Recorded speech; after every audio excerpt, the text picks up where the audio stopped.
guys, welcome to Serendipity. I am going to start today's video by doing a little garden haul because in every episode I feel like I always have new things to share with you. Because of Black Friday, I went ahead and I purchased a few garden tools that I felt like I really needed in my collection. So let me just show you what I got. First of all, I picked up these Up, that's the brand that it says on there, from Amazon. They're really heavy duty. They have a nice weight to them and they feel pretty sturdy. The reason I picked these up is because I have some orange smaller ones that I picked up from the 99-cent store back when I first started my garden, and they worked really well for a few weeks and then they started getting stuck every time I would try to cut something that was a little bit thicker, like the sunflower stalks. My sunflowers were still pretty small and it had trouble cutting through those, and also some of my tomatoes. Every time I used them, they would get stuck and sort of lock into place. So I picked these up because it was a good deal. They were under $20. I know that a very prestigious brand of pruners are the Felco brand, and one day I hope to own some of those, but I feel like they're a bit more pricey. So if you're someone who is a very avid gardener, those are a really good investment, and I hope to work my way up to those, but for now I think these are pretty good. I already tried them out and they're really sharp. And then the second thing that I picked up is this. So this is a grafting knife by the brand Victorinox. I believe that's the way you say it. And it's really sharp. So the reason I picked this up is because I want to start grafting. I'll insert a definition of what grafting is just in case you're new, because I'm not really good at explaining things, but I'll try. It's basically when you take one plant, you sort of cut into it, create an opening, and then it's almost like Frankensteining two plants. You're creating a cut in one plant, putting a portion of another plant in, and then hoping that it heals together to create like two plants in one. Basically, that's what this is for. It's for making very precise and sharp cuts. One of the last things that I picked up is this Parafilm. Let me go ahead and show you what it looks like. Now, it comes in different widths. I got the super wide one, which I wasn't really planning on doing. I didn't realize it was this thick, but it's fine. I can just cut it in half and use it that way, or cut it into skinnier strips. But this is what it looks like. It looks like wax paper, and it kind of is, but it isn't. It's like it's got some stretch to it. I'll show you right here. Can you guys see that? I don't know if you guys can tell, but it's got some stretch to it, and then it sticks to itself, as you can see there. So people typically use this in laboratories for petri dishes, but you can also use them in horticulture. So once you've made an incision in a tree and you've grafted it, because it is now exposed, Parafilm helps to protect it. I picked this up from Amazon as well. I'll list everything down below just in case you guys are wondering the exact items that I got. The only other things that I've picked up that I don't have with me right now are more grow bags, because oh my gosh, I am obsessed with grow bags, you guys. They're really inexpensive. I've been trying different ones from different brands on Amazon, and I feel like they just get better and better every time. So I now have a collection of 30-gallon grow bags, 10-gallon, 5-gallon, and 3-gallon.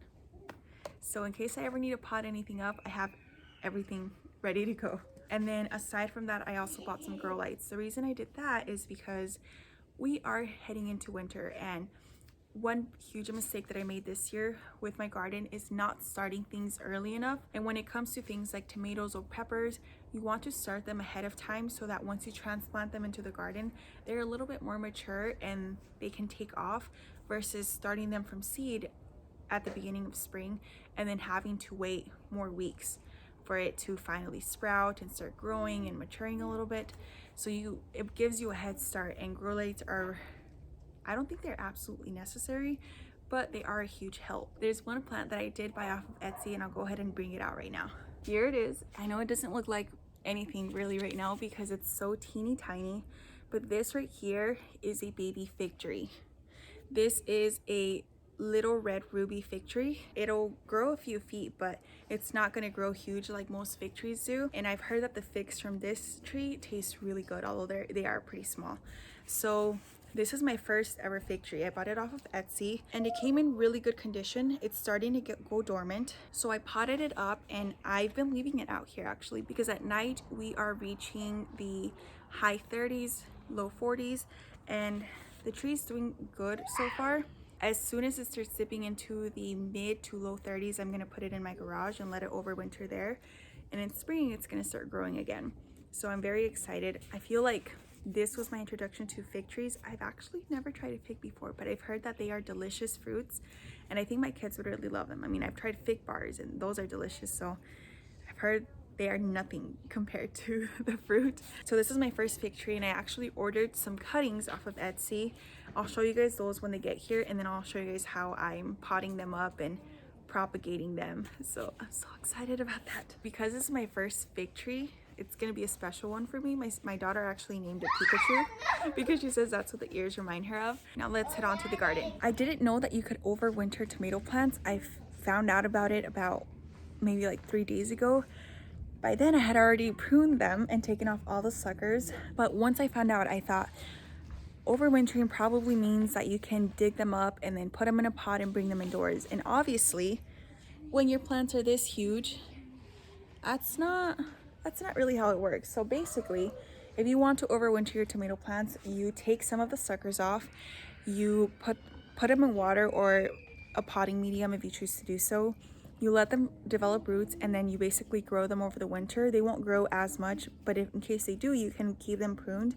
That way in the spring, you can put them back into the garden and they'll be a little bit more mature. And the reason you might want to try and do that is because some people think that if you overwinter tomatoes, they become more mature plants, which means as the years go by, they start putting out more and more fruit.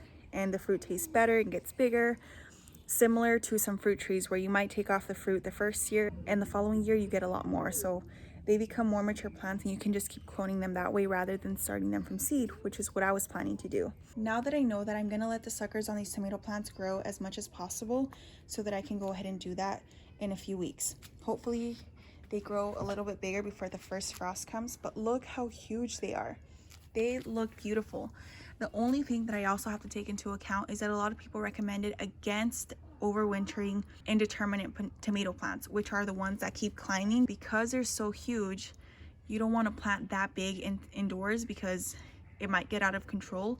But determinate tomato plants, so the ones that stay smaller, are good candidates for overwintering because you can keep them pruned and keep them small and compact. I have seen from other people that also garden in the desert, because our winters are so mild and we haven't hit our first frost date, if you are able to keep your tomato plants live, whatever fruit you have on it already will continue to ripen, but they won't put out any new ones. And my plants are barely starting to put out a ton of flowers. So I don't know if that means that they'll develop new fruit and then that's what will ripen. But I mean, overall the plants look healthy. I just didn't really get anything from them this year. I need to come in and tie some of these up again. I did that about a week ago and they're already falling over because they're just so heavy. One thing that does make me happy about this one though is that it is growing new tomatoes, so I'll at least get a few off of this plant. Look at this arugula, you guys. I thought about taking it out a few weeks ago and reseeding, but I figured I might let some of it go to seed, that way I can collect those. But they look incredible. I feel like with the cooler weather, arugula just started growing like crazy. If you guys have watched my other Garden With Me episodes, you guys will know that I've talked countless times about going in and spraying these down with neem oil because some sort of worm or bug is after them, and I have yet to do so. These were looking pretty good a few weeks ago, and now something is tearing through them like nobody's business. So I feel like I've held off long enough, and I might go in and spray these down maybe tomorrow actually, because look at those leaves right there. Here's a cool update. I planted these seeds with my daughter about, I would say, a week ago or less, and my radishes are already starting to come up, if you can see right there. And the same goes for some of my cauliflower. And obviously I did plant a lot of them way too close together, but that's fine because I can just go ahead and thin them out. And I think I also tossed a bit of spinach in there as well. I'm very excited for the carrots to come up, but so far I don't see any. Actually, nope, I do. Wait, is this a carrot? There's something right here. I don't think that looks like a carrot though. Oh, you know what? It might be. Oh, wait, hold up a second. There are some starting to sprout. Can you see that right there? So that's the second one that I see over here. Carrots are one of the things that I'm the most excited about because I feel like I buy them so frequently at the store because I love putting them into basically everything. They're one of the few vegetables that my kids just eat raw and they enjoy it, and I don't have to hide it in other foods. So I like to pair them with things like hummus or spring rolls, stir fries. Pretty much every dish that I make, I try and toss some carrots in there. And now that we're also growing some rainbow carrots, I feel like it's gonna be really cool to put those in things like spring rolls. Okay, something else that I am very excited for is the okra. Can you guys see this? These things are getting huge, and I can actually start harvesting some of them if I want them to be really young and tender. But I think I'm gonna wait maybe 2 or 3 more days because these grow like crazy. And there's tons of them all over the plants. Can you guys see that? The plants have been, if you look at the tips of the plant leaves, they are starting to show a little bit of the damage from the cooler weather, but overall they still look pretty good. And I feel like I'm gonna get quite a bit of okra before the first frost comes. And then I also have all these beans right here, you guys, which are also taking a little bit of heat with the lower temperatures at night, but they still look so pretty. You know, one thing that does make me feel a little bit sad is the fact that because I never wound up putting a grapevine where I removed the okra plant, and that okra plant never wound up making it, I feel like I would have gotten even more okra had I just really thought things out and changed the layout of the garden before I removed the plant and tried to transplant it. Now that I watch people who garden in zones 9 through 10, I know that because our winters are so mild, in the fall and early winter we can get another flush of okra. And had I known that, I would have thought twice before removing that okra plant. But now I know for next year. So as of right now, I haven't reseeded anything in its place, but I plan to do so in the next upcoming days. So I'll probably put some onions there or something. Here is another little change that has been taking place. This is not ideal for me. For some reason, I don't like the way this looks, but I feel like it's necessary.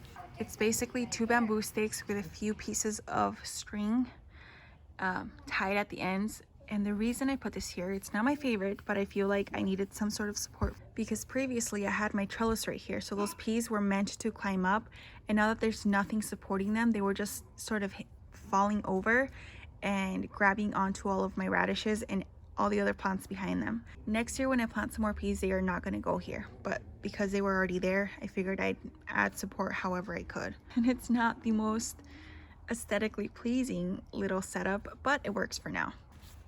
And some of them are already starting to grab on, as you can see there. This is my Don Juan rose, which is starting to open up a little bit more, as you can see. Hopefully it opens up before the first frost, and I've heard that you have to cover the climbing roses to protect them from freezing. So maybe we'll get to see this little bloom open up before winter gets here in Arizona. I come out here every single day and stare at it because it's so beautiful. I can't wait for it to open up.